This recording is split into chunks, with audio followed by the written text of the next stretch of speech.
We thought in the previous video about the effort that Mephibosheth made in order to welcome his king back to Jerusalem. But there is another touching scene during David's return that took place as he was crossing back over the river Jordan.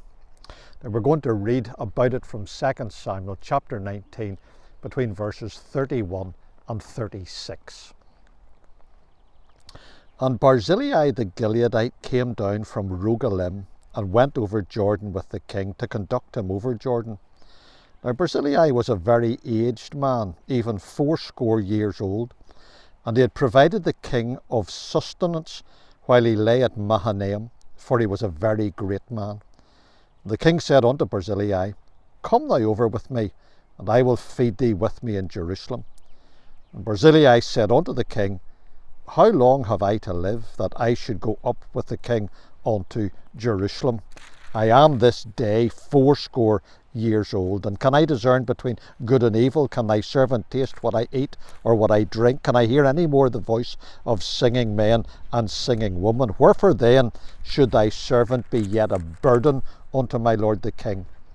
Thy servant will go a little way over Jordan with the king, and why should the king recompense me with such a reward?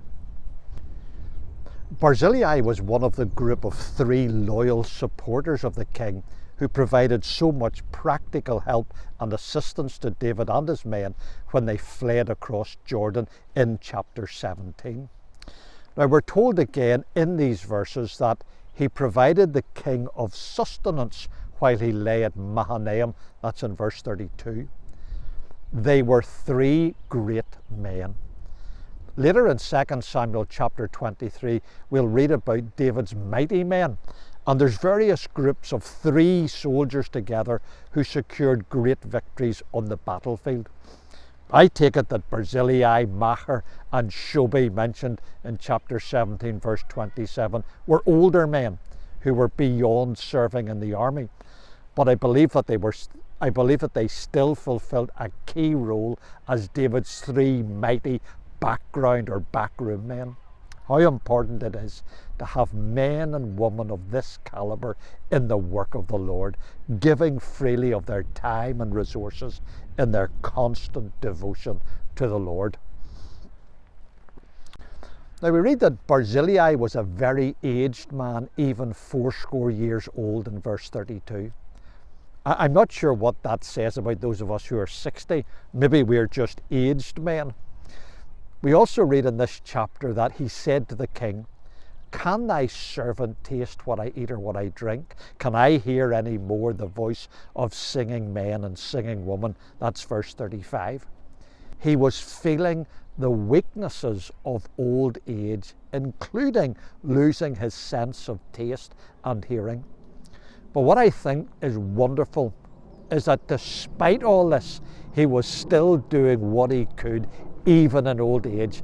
And that is an important lesson for us. Not to focus on what we can't do, but to do what we can.